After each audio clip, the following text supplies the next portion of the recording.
আমি তাহলে অঙ্কটা একটু দেখি।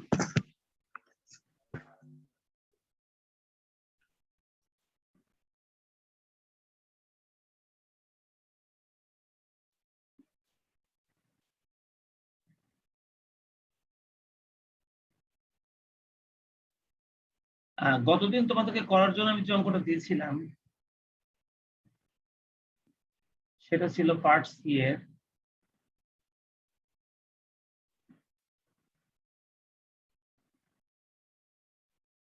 10 নম্বর অঙ্ক নাকি?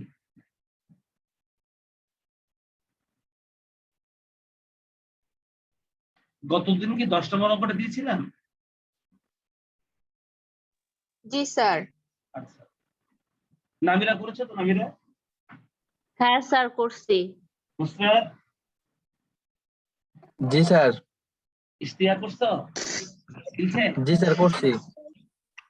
আচ্ছা করছি স্যার। আচ্ছা আচ্ছা, তাহলে আমি নুসরাত করছো? হ্যাঁ করছি। আমার নন ট্রেডিংটা তোমরা শিখে গেছো। এখন নন ট্রেডিংটা পরীক্ষাতে অ্যান্সার করতে হবে। আর লাস্ট দুটো অঙ্ক আমি তোমাদেরকে দিব, আমি পড়েও দিব, বুঝাই দিব। তোমরা এই দুটো অঙ্ক বাড়ি কাজ করলেই আমাদের মানে আগামী ক্লাসে এই চ্যাপ্টারটা শেষ। আমরা নতুন চ্যাপ্টারে ঢুকবো। ডিপার্টমেন্টের শীটটা আমাদের রেডি আছে, আমি ওটার মানে পিডিএফটা তোমাদেরকে দিয়ে দিতে পারবো আগে। আর এটা কি আগে করছিলাম না আমি? 10, হ্যাঁ ডিপার্টমেন্টটা তুমি করছো যে ওদের সঙ্গে করছো হালকা হালকা। আবার করতে হবে তো? হ্যাঁ হালকা হালকা ভাবে করছো, মানে হালকা হালকা ভাবে করছো মানে তুমি পুরোটাই করছো, কিন্তু ওই সময় তখন তুমি বেশি বেশি করে অঙ্ক করতে পারো। হ্যাঁ তুমি বলছো যে এটা আমি আরেকবার করবো, তো সেজন্য এদের সঙ্গে এখন আরেকবার করে পারো ডিপার্টমেন্টটা, তাই না? তোমার একটু ভালো মতন দক্ষ হয়ে যাবে এখন। তো ডিপার্টমেন্টে আমরা করবো, এখান থেকে একটা প্রশ্ন অবশ্যই থাকে, মানে যে চ্যাপ্টারগুলো থেকে প্রশ্ন অবশ্যই থাকে আমি সেই চ্যাপ্টারগুলো আগে থেকে চুজ করেছি।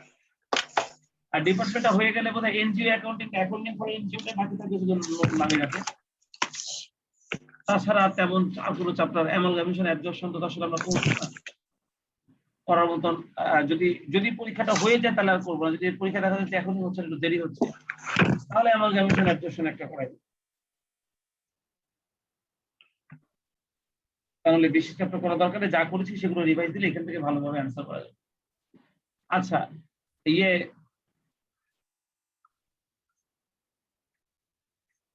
মনি যে ছবিটা পাঠিয়েছে, চলো আমরা অঙ্কটা আগে দেখে নিই। এটা কত নম্বর অঙ্ক ছিল? এটা ছিল 10 নম্বর অঙ্কটা। আমি 10 নম্বর অঙ্কটা গতদিন পড়েছিলাম, তোমরা সবাই খাতাটা বের করো, আমি চেক করছি, তোমরা দেখো তোমাদের সঙ্গে সঙ্গে অঙ্কটা মিললো কিনা। ওই ইনকামের মধ্যে সাবস্ক্রিপশনটা লিখেছিল 10,000, তার মধ্যে আউটস্ট্যান্ডিং ছিল 700, মানে 10,700। আর ডোনেশনের অর্ধেকটাকে আমাদের ইনকাম ধরতে বলেছে, আমরা 2,500 টাকা ইনকাম হিসেবে ধরলাম। আর সেল অফ ওল্ড পেপারটা আমাদের ইনকাম, হল রেন্টটা আমাদের ইনকাম, ইন্টারেস্ট অন ব্যাংক এটা আমাদের ইনকাম, আর এন্ট্রেন্স ফিসের হাফটা ধরতে হবে, বাকি অর্ধেকটা ক্যাপিটালাইজড। তাহলে এই অর্ধেকটা এখানে ধরলাম, আমাদের আর কোনো ইনকাম ছিল না। আমাদের টোটাল ইনকামটা দাঁড়িয়েছে 15,850 টাকা, ঠিক আছে? এবার আসো এক্সপেন্সের আন্ডারে স্যালারিজ অ্যান্ড ওয়েজেসটা ছিল 4,000, তার মধ্যে কারেন্ট ইয়ারের বকেয়া ছিল 300, এটা যোগ করলে এটা কারেন্ট ইয়ার ডিউ লিখলেই হবে। কারেন্ট ইয়ার ডিউ, শুধু ওয়েজেস না লিখে, ওয়েজেস তো আছেই, শুধুমাত্র কারেন্ট ইয়ার ডিউ লিখলেই হয়ে যাবে, ঠিক আছে? এটা চলতি বছরের বকেয়া, এটা আমরা অ্যাড করে দিলাম। এরপরে আমরা এখান থেকে লেস করে দেবো প্রিভিয়াস ইয়ার ওয়েজেস, বা এটা প্রিভিয়াস ইয়ার ডিউ, ওয়েজেস তো এখানে লেখা আছে শুরুতেই, তাহলে আর ওয়েজেস না লিখে এখানে প্রিভিয়াস ইয়ার ডিউ লিখবে। তাহলে প্রিভিয়াস ইয়ার ডিউ লিখলে 200 টাকা এখান থেকে বাদ দিয়ে দিলাম। আমরা ফাইনালি স্যালারিজ আর ওয়েজেস পাবো 4,100 টাকা পেয়ে গেলাম। আমাদের টেলিফোন এক্সপেন্সটা ছিল 500, আমাদের স্টেশনারিটা ছিল 600, সেখান থেকে আমরা আনইউজটা বাদ দিয়ে দিলাম, হয়ে গেল 500। আমাদের এন্টারটেইনমেন্ট এক্সপেন্সটা ছিল 1900, আমাদের ডেপ্রিসিয়েশন এক্সপেন্স অন স্পোর্টস ম্যাটেরিয়ালের উপর 400 টাকা, আমাদের ডেপ্রিসিয়েশন এক্সপেন্স অন ফার্নিচারের উপর হতে হবে 250 টাকা। তাহলে সব মিলে আমাদের 7,650 টাকা হবে এক্সপেন্স। তাহলে ওই ইনকাম থেকে যদি আমি এক্সপেন্সটা এখন বাদ দিয়ে দেই, তাহলে আমাদের অ্যামাউন্ট আসবে 8,200 টাকা। এটাকে আমরা বলবো excess of income over expenditure হয়েছে, excess of income over expenditure. ব্যাস, সুন্দরভাবে সাজিয়েছে এটা। এবার আমি দেখব ক্যাপিটাল ফান্ডটা কিভাবে বের করা হলো।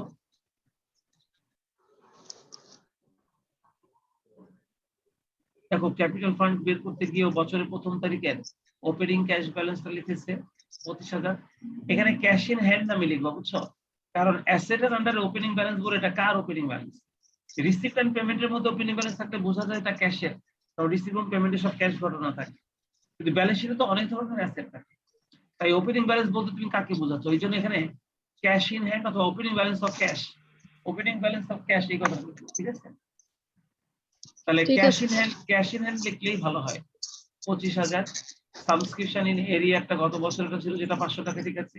স্পোর্টস ম্যাটেরিয়াল যেটা বছরের শুরুতে ছিল 8,000, ঠিক আছে? আর বছরের শুরুতে যে ফার্নিচার ছিল 5,000, ঠিক আছে? তাহলে টোটাল অ্যাসেটের পরিমাণ হচ্ছে 38,500। লায়াবিলিটির মধ্যে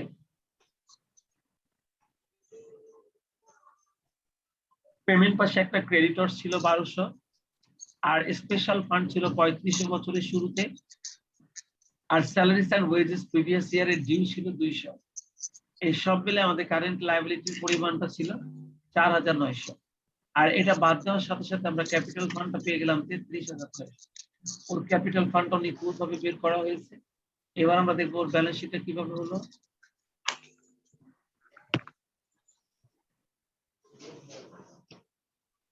দেখো আউটস্ট্যান্ডিং সাবস্ক্রিপশন এটা এই বছরের, আর এটা হচ্ছে অ্যাসেট পাশে। স্পোর্টস ম্যাটেরিয়ালটা বছরের শুরুতে 8,000 টাকা ছিল, আর আমরা নতুন করে পারচেজ করেছি 5,000, মোট হচ্ছে 13,000। আর আমরা ওই 8,000 এর উপরে ডেপ্রিসিয়েশন ধরেছিলাম 400, এটা বাদ দিলে হয়ে গেল 12,600, ঠিক আছে? ফার্নিচার আমাদের বছরের শুরুতে ছিল 5,000, আর এটার উপর আমরা ডেপ্রিসিয়েশন ধরেছিলাম 250, 4,750, ঠিক আছে? এই প্রতিষ্ঠানে একটা 8% গভর্নমেন্ট সিকিউরিটি ছিল 10,000, অ্যাসেট পাশে লিখছো। ক্যাশ এট ব্যাংক ছিল সবার শেষে 20,800, আর আনইউজড স্টেশনারি ছিল 100, ঠিক আছে? টোটাল অ্যাসেটের পরিমাণ দাঁড়িয়েছে 48,950। লাইবিলিটির মধ্যে আমাদের ক্যাপিটাল ফান্ডটা ছিল 33,600, তার সঙ্গে নেট ইনকাম না, নেট ইনকাম না, এখানে নেট ইনকাম লেখা যায় না, বুঝছো মনি? এখানে লিখবা excess G of sir. Income over expenditure, এখানে লিখবা excess of income over expenditure. এই নন ট্রেডিং প্রতিষ্ঠানে কখনো নেট ইনকাম আর হয় না, আমরা নেট তো প্রফিট হয়। ইন্টারে যে সময় অঙ্কগুলো করছিলাম, হ্যাঁ হ্যাঁ, ইন্টারে যে সময় এই অঙ্কগুলো করছিলাম তখন নেট ইনকাম দেখছিলাম। না না না, তাই এখানে তাই ওখানে ওখানে ওখানেও নেট ইনকাম লেখা নেই। ওখানে লিখছিলাম তুমি হচ্ছে উদ্বৃত্ত, মানে ব্যয় অতিরিক্ত আয় লিখছিলাম, বাংলা লিখছিলাম ব্যয় অতিরিক্ত। ওখানে জি নেট স্যার। ইনকাম লেখা নেই, তখন লিখছিলাম ব্যয় অতিরিক্ত আয়। আর এখানে নেট ইনকাম হয় না, কারণ অব্যবসায়িক প্রতিষ্ঠানের প্রধান শর্ত হচ্ছে অমুনাফাভোগী, অর্থাৎ এখানে কোনো মুনাফা ভোগ করা যাবে না, বুঝছো? তাহলে ক্যাপিটাল ফান্ডের সঙ্গে জি আমরা অ্যাড স্যার। করবো হচ্ছে excess of income over expenditure 8,200, তাহলে হয়ে যাবে 41,800। এখান থেকে আমাদের ডোনেশনের অর্ধেকটা যোগ করে দিতে হবে 2,500, হয়ে যাবে 44,300। আমাদের এন্ট্রেন্স ফিসটা চলে আসবে অর্ধেক 500, তাহলে 44,800। আমরা এই 44,800 টাকা এখানে লিখে দিলাম।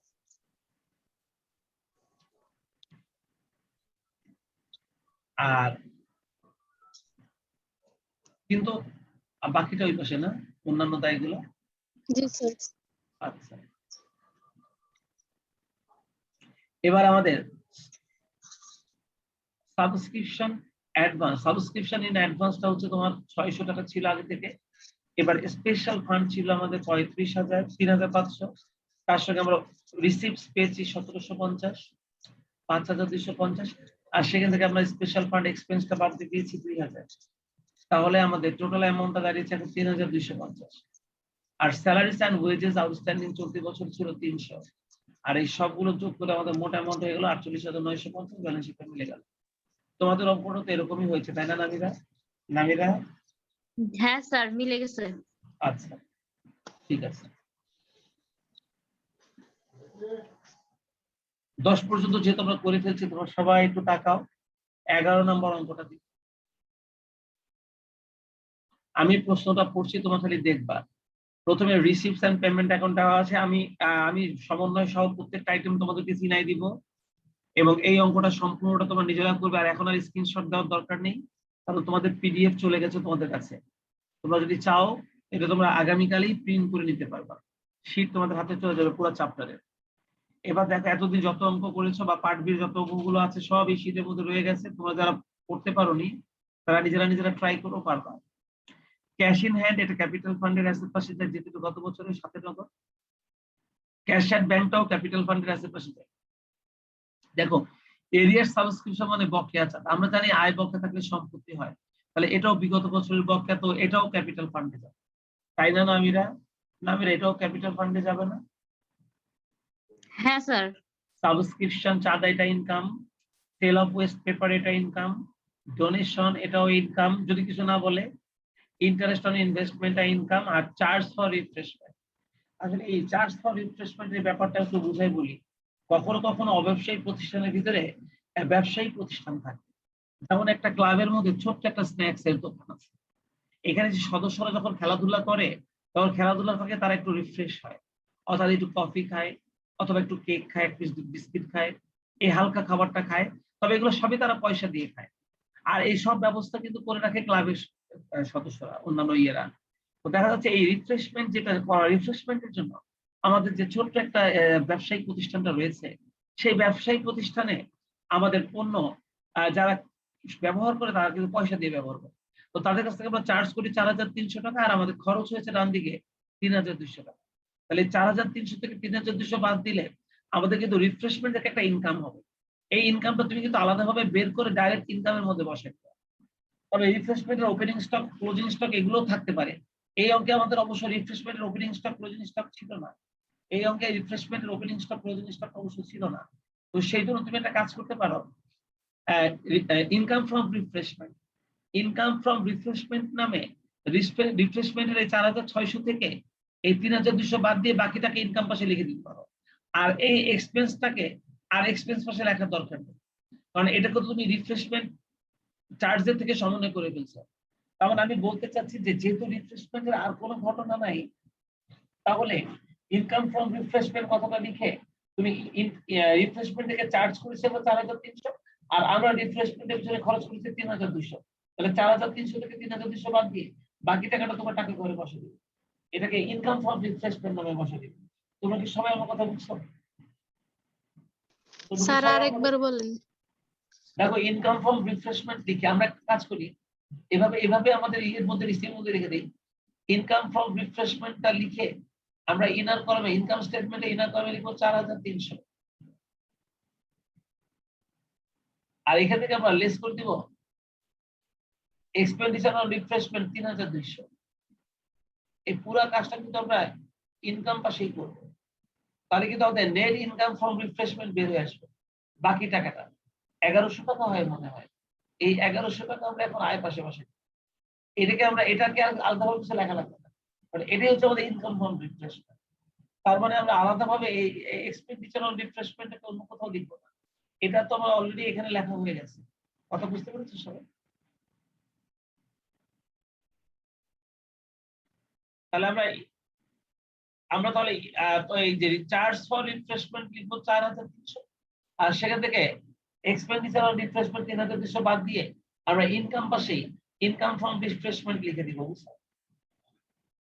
এদিকে দেখো স্যালারিজ টু এক্সপেন্স, ইনভেস্টমেন্ট এট কস্ট এটা আমাদের অ্যাসেট, ইনভেস্টমেন্ট এট কস্ট এটা আমাদের অ্যাসেট, প্রিন্টিং এন্ড স্টেশনারি এটা আমাদের এক্সপেন্স, এক্সপেন্ডিচার অন রিফ্রেশমেন্ট এগুলোকে বলেই দিলাম।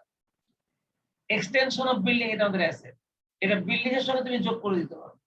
এক্সটেনশন অফ বিল্ডিং মানে হচ্ছে বিল্ডিংটা সম্প্রসারণ করলাম, হয়তো দোতলা ছিল 3 তলা করলাম, এটা বলা এক্সটেনশন অফ বিল্ডিং। 6,000 টাকা এটা আমাদের জন্য এটা ইনকাম, সরি অ্যাসেট।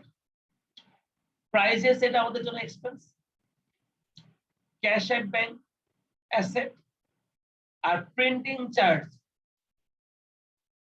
এটা আমাদের এক্সপেন্স। ক্যাশ এট ব্যাংকটা অ্যাসেট আর প্রিন্টিং চার্জেসটা আমাদের জন্য এক্সপেন্স।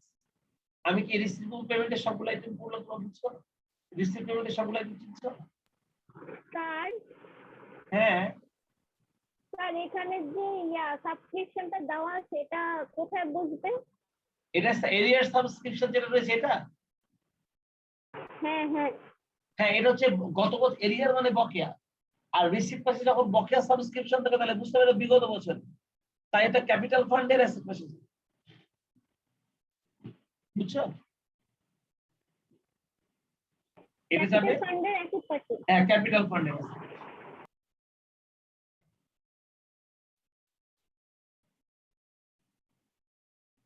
এবার এডিশনাল ইনফরমেশনটা কিন্তু থাকে।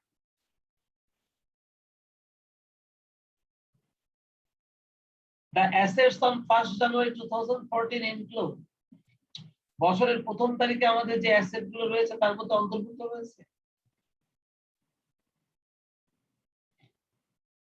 বিল্ডিং আছে 20,000, এটা একবার ক্যাপিটাল ফান্ডে বসবে, আরেকবার ব্যালেন্স শিটের অ্যাসেট আছে 6% ইনভেস্টমেন্ট, একবার ক্যাপিটাল ফান্ডে বসবে, আরেকবার ব্যালেন্স শিটের অ্যাসেট পাশে বসবে। কিন্তু নামিরা বলো তো এই 20,000 এর উপরে 6% ইন্টারেস্ট হবে না? হ্যাঁ হ্যাঁ যেহেতু ইনভেস্টমেন্টের সঙ্গে পার্সেন্টেজ আছে, তাহলে কি এই 20,000 টাকার উপরে আমাদের 6% ইন্টারেস্ট ধরতে হবে না? ক্যালকুলেটর নাও, 20,000 টাকার উপরে 6% ধরো, এক বছরের সুদ কত হয় দেখো।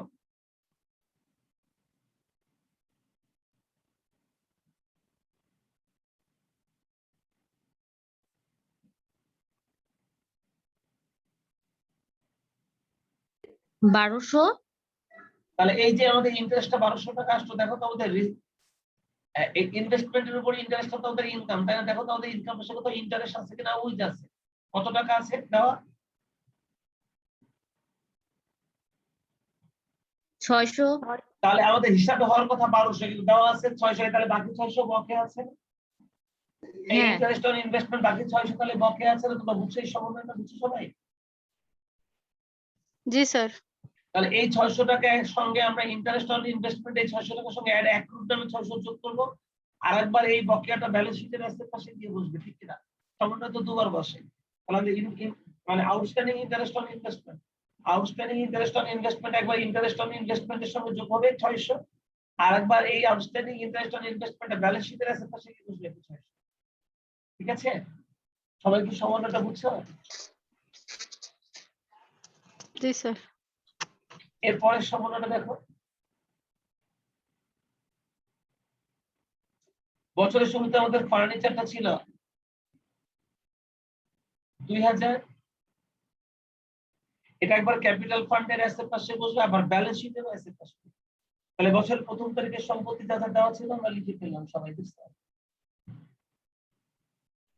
এবার বি নাম্বার বলছে অফ স্যালারিজ, স্যালারিজ এর মধ্যে 400 টাকা পার্টিনেস টু লাস্ট ইয়ার। আচ্ছা বলো তো এই 400 টাকা একবার স্যালারি থেকে বাদ যাবে, আর একবার ক্যাপিটাল ফান্ডের দায় পাশে বসবে না? যেহেতু এটা বিগত বছর, যেহেতু এই স্যালারিটা বিগত বছর, তাহলে আরেকবার ক্যাপিটাল ফান্ডের দায় পাশে বসবে না? বলো তো।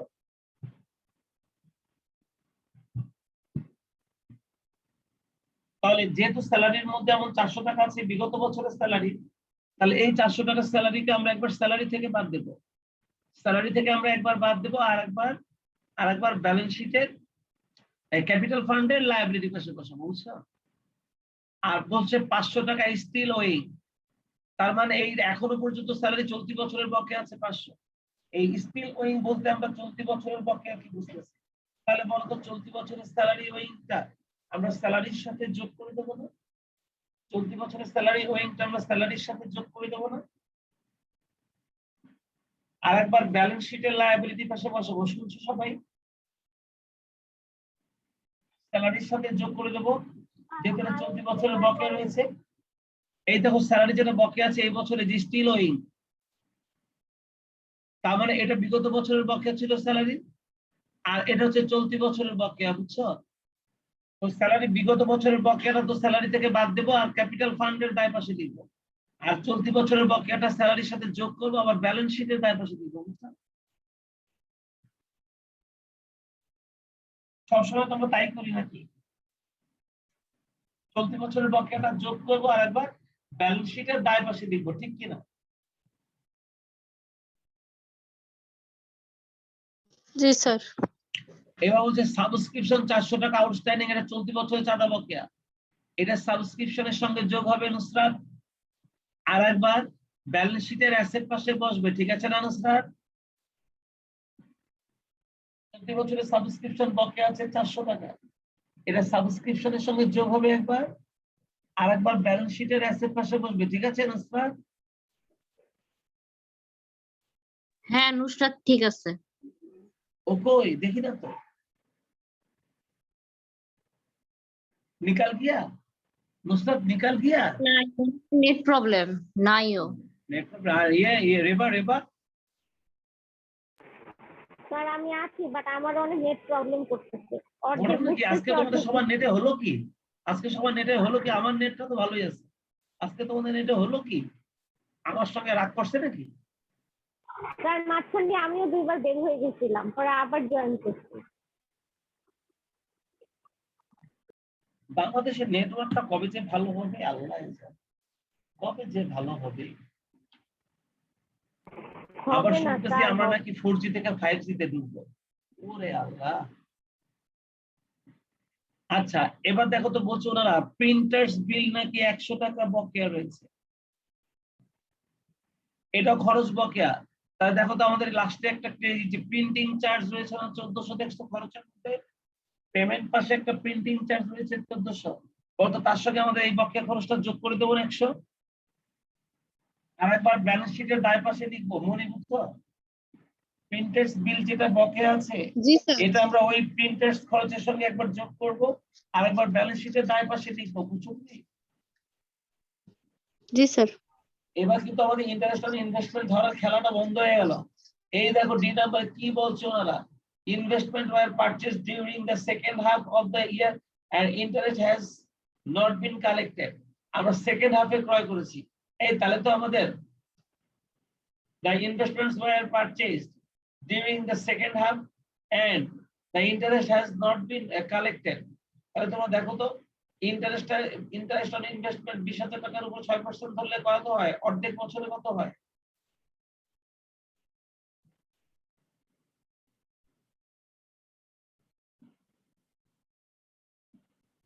আচ্ছা 600,000 না এটা এটা ওইটা কথা বলেনি, এটা বলছো ওনারা এই যে ইনভেস্টমেন্টে পারচেজ করা হয়েছে না এইটার কথা, এইটার কথা বুঝছো?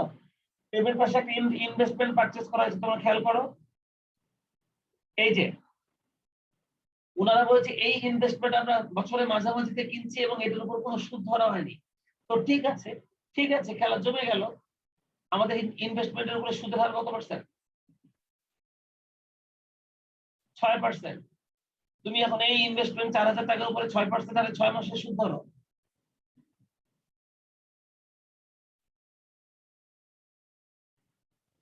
এই ইনভেস্টমেন্ট 4,000 টাকার উপরে 6%, তাহলে 6 মাসের সুদ ধরো।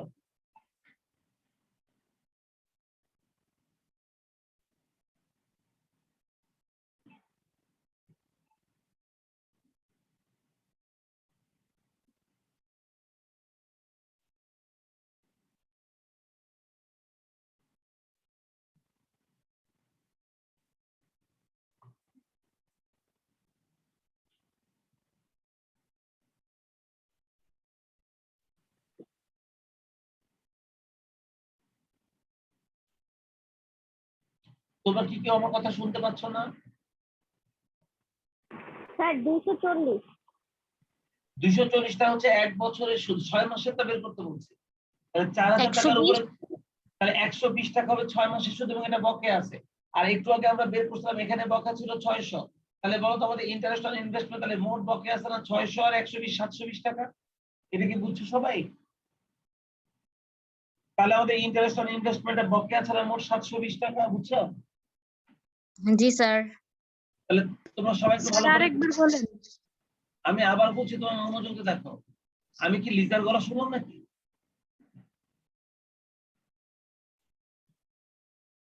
লিজা কি আসছে? না স্যার মন কথা বল। আমি আবার বলছি, দেখো আমাদের নিচে একটা ইনভেস্টমেন্ট ছিল 40,000 টাকা নিচে,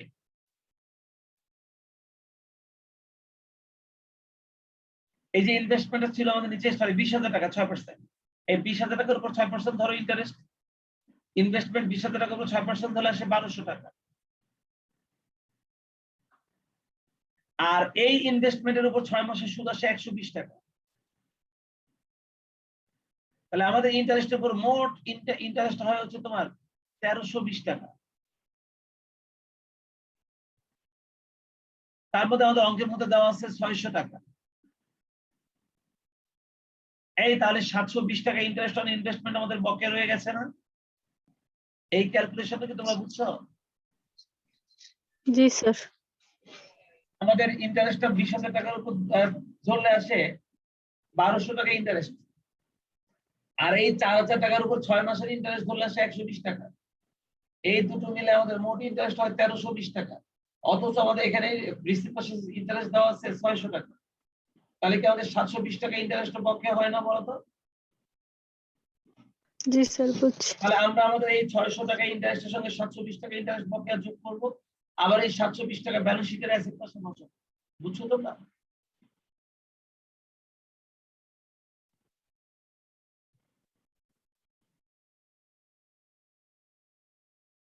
এবার দেখি তো আমাদের এই অঙ্কে আর কোনো সমন্বয় আছে কিনা।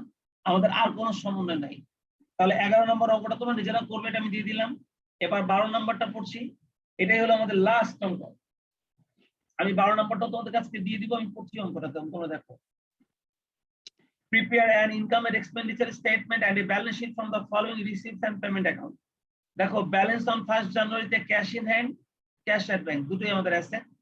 সাবস্ক্রিপশন এটা income, auditorium rent income, sale of magazine income, advertisement income, sundry receipts income, আর ইন্টারেস্ট রিসিপ্ট ইনকাম। এগুলো আমাদের রিসিপ্ট আমরা দেখলাম, আমি বলে দিলাম সবাইকে। লাইব্রেরি বুকস আমাদের অ্যাসেট, তোমরা এর আগেই অঙ্ক করেছো, এটা নতুন কেনা হয়েছে। প্রিন্টিং এন্ড স্টেশনারি খরচ, ম্যাগাজিন এক্সপেন্স খরচ, investment asset, rent and tax খরচ, স্যালারি এন্ড ওয়েজেস এক্সপেন্স খরচ, অনারিয়াম টু স্টাফ এটা আমাদের খরচ, বেতন, অ্যাডভার্টাইজমেন্ট এক্সপেন্স খরচ, স্পোর্টস এন্ড গেমস খরচ, এক্সপেন্স অফ অ্যানুয়াল স্পোর্টস খরচ। ব্যালেন্সের মধ্যে যে ক্যাশ ইন হ্যান্ড এবং ক্যাশ এট ব্যাংক আমাদের আছে। আইটেম বেশি, কিন্তু আইটেমগুলো সবই সহজ। তোমরা শুনছো সবাই শুনছো? আর মাত্র 4টা সমন্বয় দিয়েছে, একটু দেখো। আউট অফ টোটাল সাবস্ক্রিপশন 3,280 টাকা related to the last year, এটা বাদ যাবে সাবস্ক্রিপশন থেকে। আর একবার ক্যাপিটাল ফান্ডের অ্যাসেট পাশে বুঝবে, বিগত বছরে সাবস্ক্রিপশন হলে সেটা ক্যাপিটাল ফান্ডে যায়। while 720 টাকা is related in advance, আর এবছর আমরা অগ্রিম দিয়েছি 720 টাকা, এটাও সাবস্ক্রিপশন থেকে বাদ যাবে। আর একবার ব্যালেন্স শিটের লায়াবিলিটি পাশে, তাহলে এখানে সাবস্ক্রিপশনকে নিয়ে দুটো সমন্বয় আছে। প্রথমটা বিগত বছরের সাবস্ক্রিপশন, ওটা সাবস্ক্রিপশন থেকে বাদ যাবে। আর একবার ক্যাপিটাল ফান্ডের অ্যাসেট পাশে, আর সাবস্ক্রিপশন ইন অ্যাডভান্স যেটা আমরা অগ্রিম দিয়েছি, এটাও সাবস্ক্রিপশন থেকে বাদ যাবে।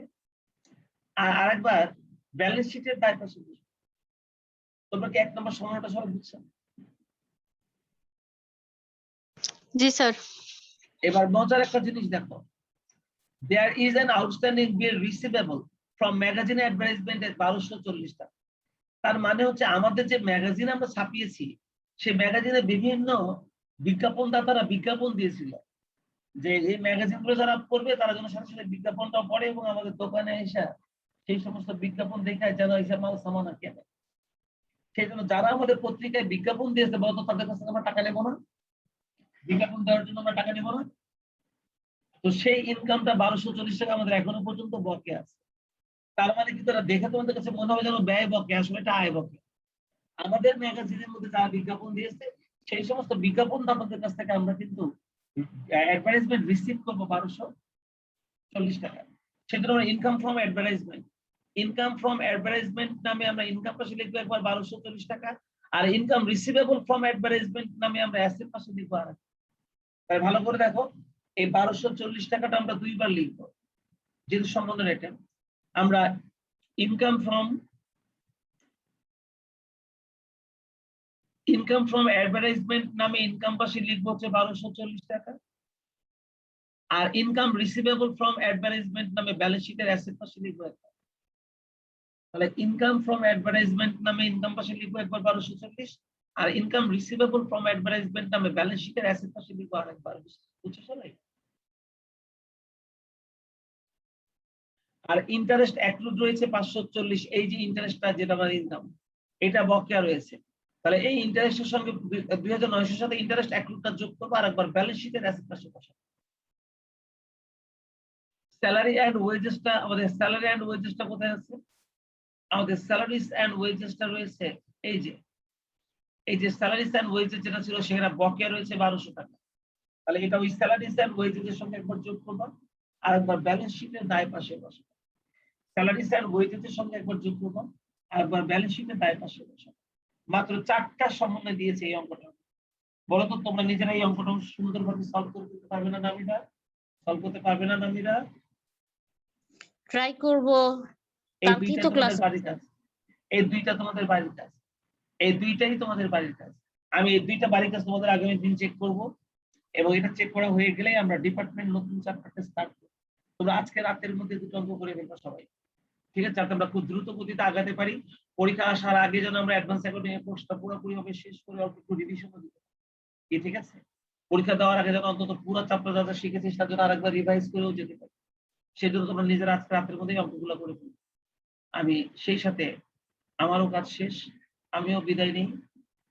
আল্লাহ হাফেজ। স্যার আসসালামু আলাইকুম। ওয়ালাইকুম আসসালাম।